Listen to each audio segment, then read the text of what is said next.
Okay, I'm not going to sing, Are You Ready for Some Football? I'm not going to do that. Welcome to MPC. I'm Dave Clemens, coordinator of the MPC Great Books program, and I'd like to take this opportunity to thank Rosa Arroyo, Michelle Brock, the MPC English Department and the MPC Humanities Division, the MPC Foundation, the Monterey County Herald, and the Monterey County Weekly for their help and support. In today's seminar, author and University of Virginia professor Mark Edmundson will discuss football, the lure of the game. Dr. Edmundson's seminar is made possible by a generous grant from the APGAR Foundation, whose mission is to increase knowledge of and exposure to aspects of Western and American culture that have been instrumental in creating and sustaining the United States. What could be more American than football? Dr. Edmundson is MPC's first visiting scholar. During his stay, he has asked, can rock and roll save your life? And why does love have to be so sad? He finds that both erotic love and music can be surrogate metaphysics for the religious notions of the sacred that have been crushed by modern science and technology. Elizabeth Lash Quinn, writing about the sociologist Philip Rieff, says this: a basic fact of the human condition is that we are separate beings, with each of us different from every other in his identity, his incommunicability, his inwardness. Culture serves a crucial function in managing and to some extent relieving this terrible isolation. By conveying a sense of transcendent ideals or beliefs, a sense of the sacred, it delivers us from the loneliness and the anxiety to which the solitary psyche is prone.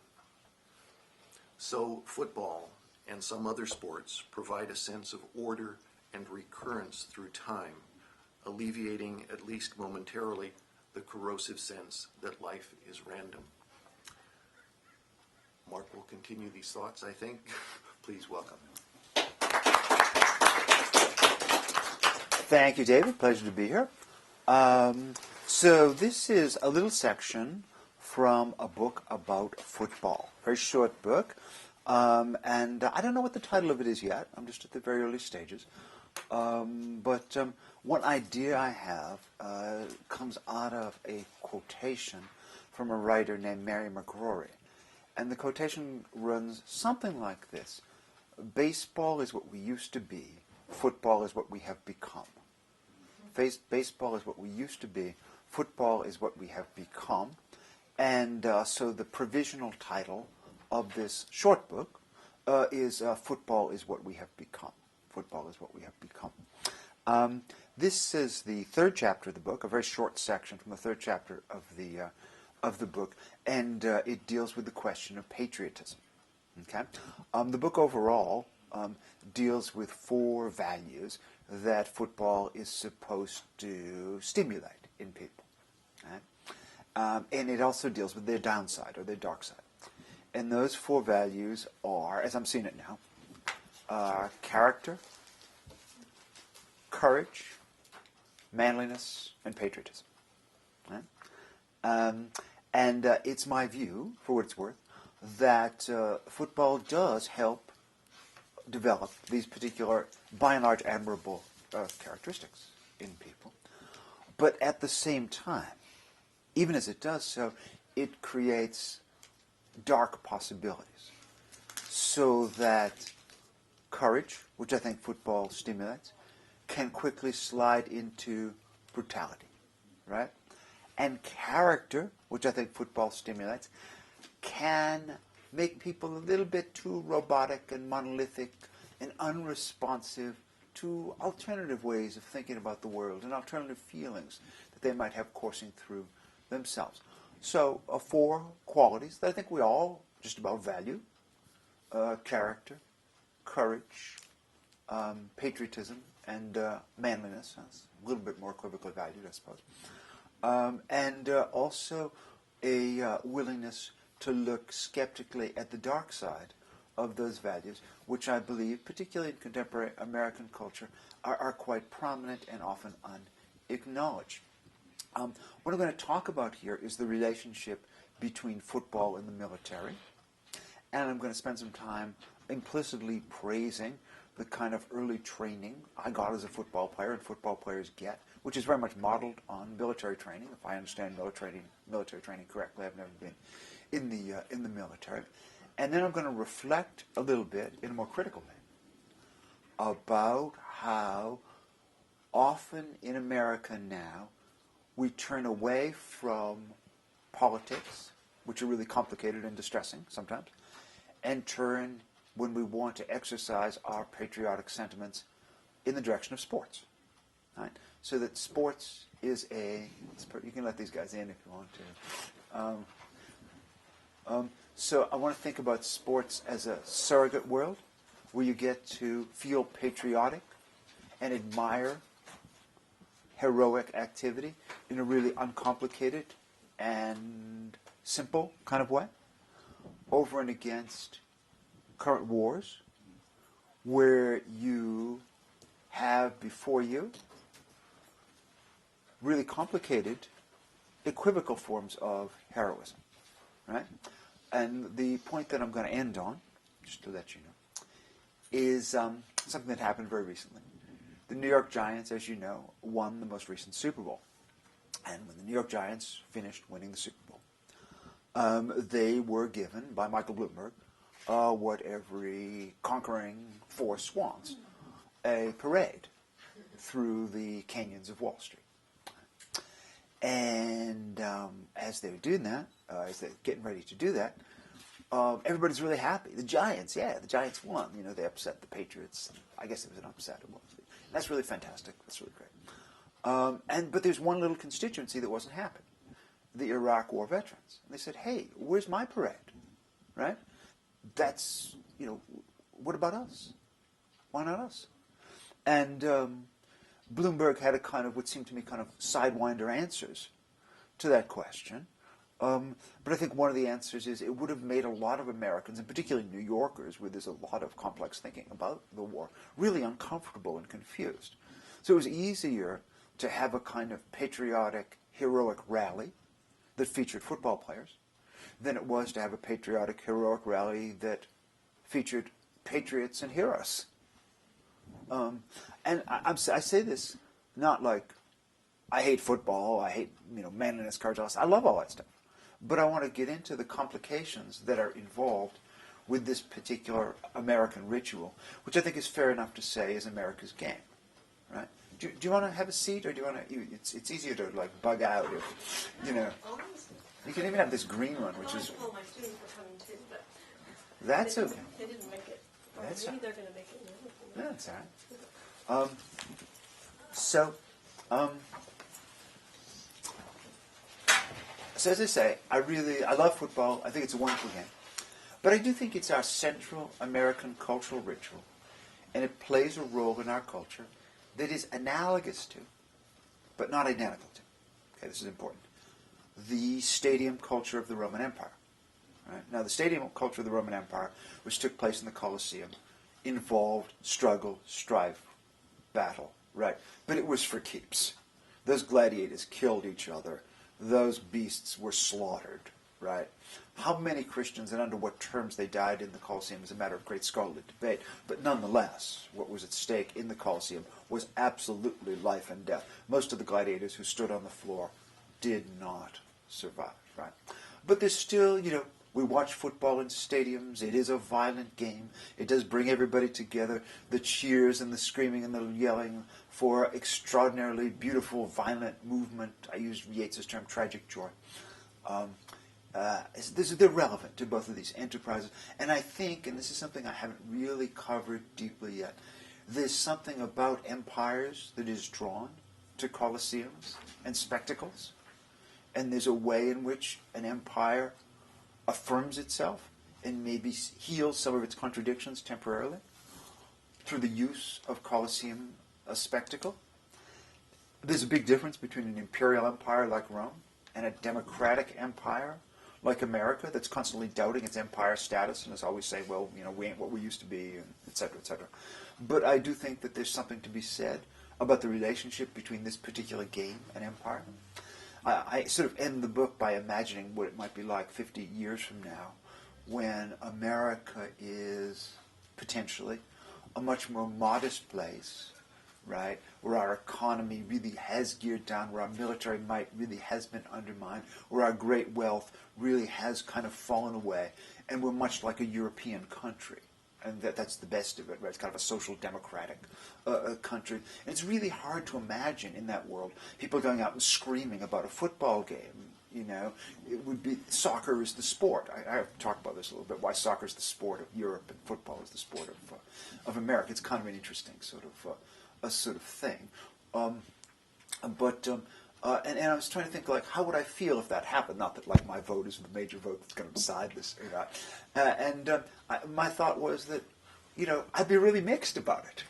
You know, I'd miss football and money and violence and competition and freedom and, you know, mad politics and all that stuff. And yet another part of me would really be pretty happy to trade that for, you know, a little more sobriety and civility and thoughtfulness and civilization and kind of, you know, European agnosticism and all that sort of stuff. Anyhow, so that's the kind of the contours of the book as I'm imagining it right now. But here's the specific riff about my kind of, you know, dual thoughts about patriotism and football. I love that I learned how to get my body into condition based on principles that are basically military principles. I'm kind of worried about the merger of military principles with athletic principles that take place every Sunday. So, and I'm also going to end on with a little riff about how CNN and ESPN are both like each other and unlike each other. You know, CNN is like the complicated, weird, crazy news, and ESPN is like the clear, heroic football news that makes a heck of a lot of sense. And I always prefer ESPN. Anyway, so here it is. It's just very short, then we can talk.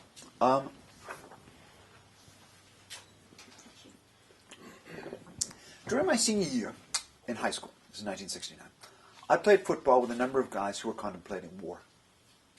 The war in Vietnam was going full tilt at the time, and soon any number of us would be candidates for the Army and the Marines. The Navy and the Air Force were for rich kids, or so we thought. The diversions that being a senior in high school brings can usually blot out the balance of thoughts about the future. You know, the prom and, you know, senior day and all these other exercises. But for us, in 1969, this was not true. We really were likely to be drafted. We all knew guys who had been to Vietnam. We all knew guys who had come back badly wounded or otherwise damaged. We all knew of guys who had not returned at all. The prospect of execution does wonders to concentrate the mind, Samuel Johnson said. We weren't looking at execution, not exactly, but our prospects at the time couldn't help but make us think.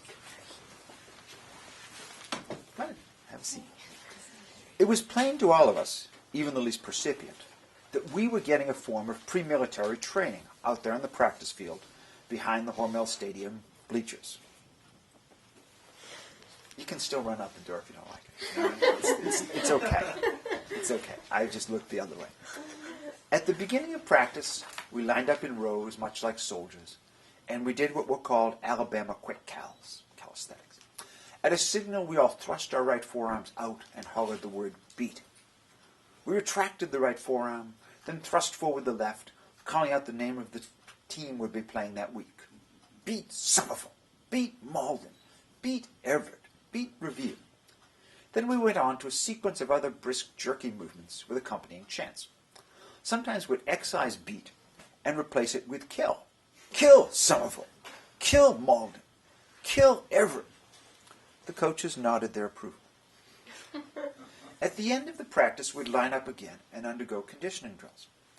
Most veered with the grass drills, in which we ran in place, and at a whistle from the coach shot our legs out from under us and let ourselves drop to the ground, pancaking on our bellies with a whop, then up and running in place again. There was chanting and hollering and whooping, signs of a general attempt to take joy in our suffering.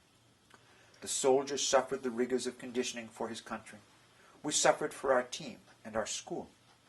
But it was clear to us that what we were undergoing on the field was modeled on what was going on at Parris Island and at Fort Benning in Georgia, training centers. The early practices, the double sessions in particular, had a boot camp feel.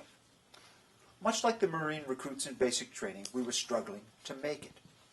None of us wanted to wash out, though about a third of us did. roughly the quotient that washes out at Paris Island, I understand. You had to be rough and tough, and you had to be determined to make it. And all the time we were doing our drills and reeling in the heat and praying for water, the coaches were letting us know, sometimes subtly and sometimes not, that we were getting ready to become warriors.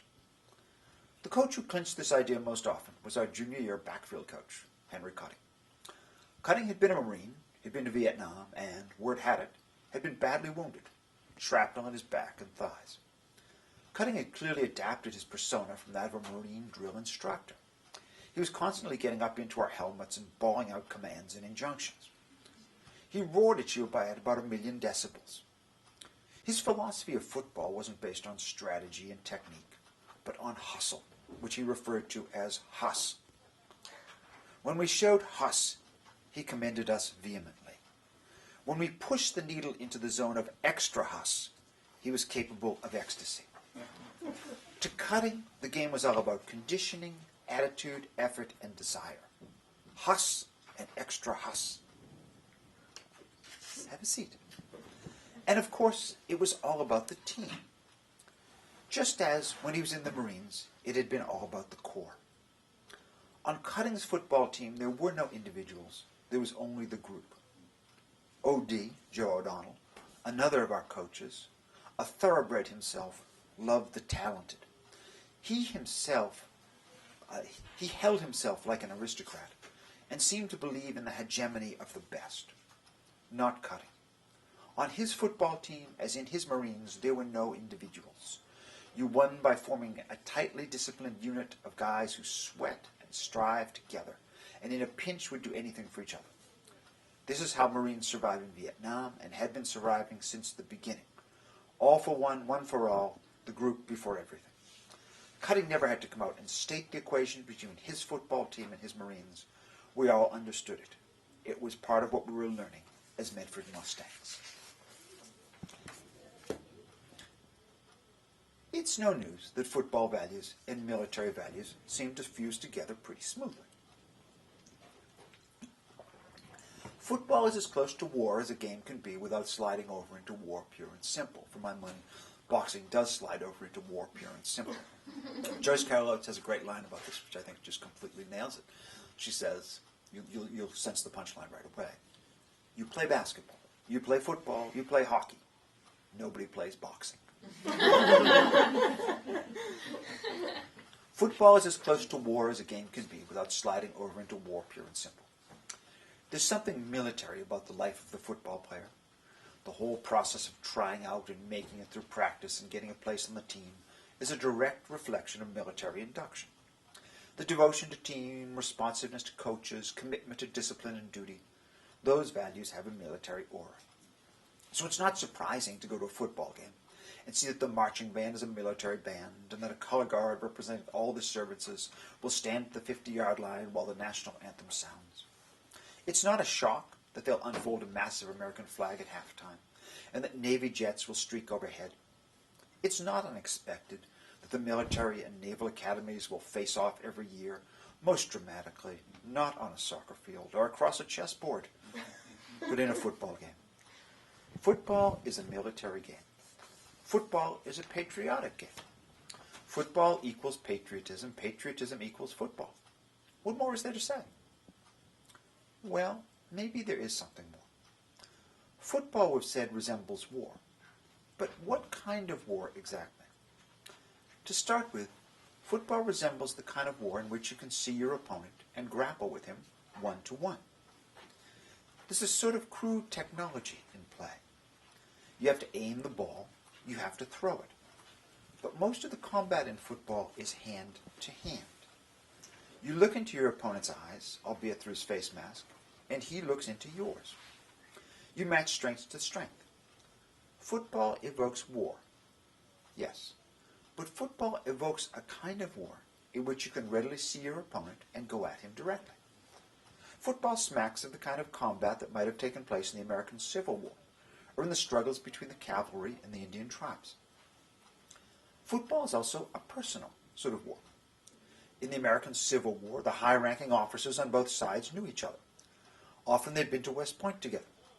Many had fought together in the Mexican-American War. So too if football is a war, it is a personal war. The players know each other, sometimes by reputation, often quite personally. They've played against one another in college. They've been to this or that all-star training camp together when they were high school kids. Football also evokes a war that is fair. You can launch surprises, you can import trick plays, but each side plays by the same rules. Both put 11 men on the field. All players on the team wear the same colored jerseys. No team has special material advantages, like the ability to launch the ball mechanically down the field rather than throwing it. There is some home field edge, but no team comes to the game with a radical advantage over the other. How different is the kind of war that football evokes from the wars that America currently engages in? Our current wars are anything but personal and immediate. Men kill each other from great distances. They fly over in planes and drop bombs. They send drones out to destroy human targets. Or, on the other side of the equation, they create their own bombs out of scrap and place them along much-traveled roads, improvised anti-personnel devices. There's something like physical contact. There's something like physical contact in current warfare. Soldiers and Marines do sometimes see and grapple with their enemies. Physical strength and daring sometimes matter.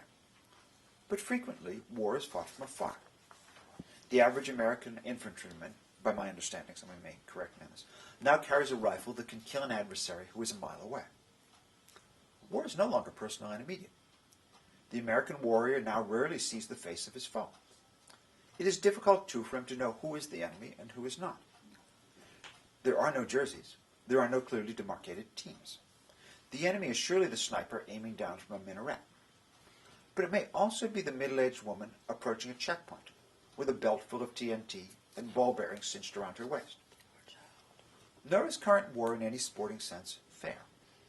The prevalent American strategy is to crush the enemy with massive and overwhelming force. The insurgent strategy is surprise, deception, and ambush. Roughly equal sides no longer face each other across a no-man's land. There are no more cavalry charges. The hand-to-hand encounter that defined military action from Homer as far up as perhaps the Second World War still exists, but is nothing like central to most victories and defeats. Football approximates war? Yes, true enough. But it helps to be a bit more exact. The training for football is a lot like military training. It's probably a pretty good preparation for boot camp. The coach's football ideology is probably pretty close to military ideology. It's all about the team. All for one, one for all. Commit yourself to ideals that are larger than yourself. It's said that on his deathbed, Vince Lombardi was heard crying out, "Joe Namath, you're not half as big as you think you are. You're not bigger than football, Joe Namath. Oh, no, you're not." On his deathbed. Preparation for the game has a military dimension, no doubt about it. And the game itself has all sorts of martial associations, too. George Carlin, who does that famous riff about football and baseball, which you probably know, pretty much has gotten it right. But the kind of war that football evokes, personal, immediate, hand-to-hand, fair, is a kind of war that doesn't generally get fought anymore. It's war in the 19th century style that football suggests, not present-day war. We simply don't fight that way now. Anyone who thought that playing football would be a good preparation for what he'd see in modern war would be sadly mistaken. For football is not a reflection of modern war. It is an idealization of war. My buddies and I, working out beyond the stands at Hormel Stadium, were being led to think that we were much like soldiers and that practice was training and the games were akin to combat. Practice is like training. But some of us thought that the games were combat, and some of us, I'll wager, joined the Marines and the Army with this idea in the back of our heads. But the Vietnam War was nothing like a football game. And the wars in Iraq and Afghanistan are even less like what goes on at Soldiers Field and War Memorial Stadium than Vietnam was.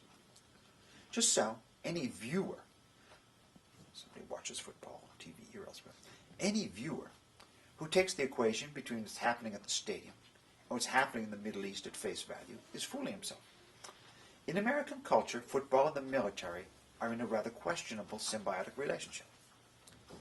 The NFL is happy to accept all the military affiliation it can get. The Army is happy to be connected with sports. The result is that football looks more heroic than it is, and the Army looks more glamorous than it is. Football players aren't heroes the way that soldiers who risk their lives every day are, but the association between the military and the football industry can make one believe so. The NFL is in the star creation business, and for a number of reasons. The military association helps with the creation of stars. These are warriors. Being a soldier is not a glamorous job, but young men and women often need to believe that it is in order to join up. The association between high-paid, high-living athletes and the armed services imports glamour to soldiering. The Army confers the heroic aura and picks up some glamour. Football lends glamour and gets some Homeric glory for itself. The symbiosis isn't a scandal exactly. It's not some great imposture, so long as you're willing to see it for, I believe, what it is. People like to think of athletes as heroes. The average fan can name 24 NFL players that he worships. They are his sports icons, his heroes, his main men. But how many heroes from Iraq and Afghanistan can he name? Unless he is a fighter himself, or has close friends or family in the military, the answer is predictable. The answer is 0. War now is confusing. Many people do not know whether the wars in the Middle East are good or bad, right or wrong. Should we be there? Should we withdraw? The war is also a cause of guilt. Why do only poor kids go? Why is there no draft? Why are we in wars that have not been officially declared? With all these concerns and anxieties, does it really make sense to call the fighters who have gone to the Middle East heroes, to chronicle their achievements and to celebrate them? These are hard questions. They are not readily answered. It is much easier, it seems, to turn away from the matter of current-day military heroism and find martial heroes in the game of football. Football is not war, but it is enough like war, we feel, to be a good substitute. By thinking about football and not war, by thinking about football heroes and not war heroes, jocks and not Marines, people are able to turn away from the difficulties that political life presents and trade them in for relative simplicities. Few people savor complexity. Few people wish to be in uncertainties, mysteries, and doubts, to use the poet's famous words. Football is many things, but I would speculate that one thing it is a way to transfer our attention from hard ethical and political issues to clearer and simpler cultural entertainments. ESPN is not modeled on a news station for nothing. There are announcers, there are commentators, there's footage, there's editorializing.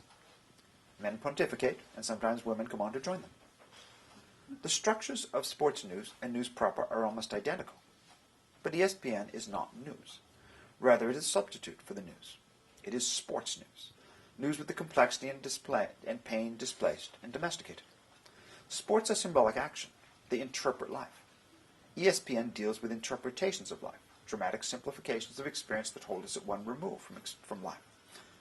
We watch ESPN to get the sports news, sure. We also watch it, I would speculate, to escape the pressures of political and social news. Sports now are what I call an irony-free zone. Maybe the only irony-free zone in our culture. Talking about sports, people can use phrases like raw courage and dedication and loyalty without inflecting those words with any kind of doubt. Can you talk about raw courage and dedication and loyalty in a war that people don't understand and maybe don't approve of? You generally can't. Generally, you have to register some form of reservation when you praise a soldier now. The war might be unjust. We might learn that his deeds were misinterpreted to the public, misrepresented to the public. So we transfer our hunger for heroism away from the context where real heroism has traditionally been possible and relocate it in the less complex realms of sports. This is a convenient transfer. How credible it might be is another question. When the New York Giants won the 2012 Super Bowl, the city of New York turned out and gave them a ticker-tape parade through the canyons of Wall Street. Everyone in New York loved it. Almost. For a number of Iraq war veterans stepped forward and asked the obvious question. What about us? When is our parade? When, they asked implicitly, will you celebrate heroes who truly are heroes? When will you step away from simulation and try to start dealing with the real thing? Thanks.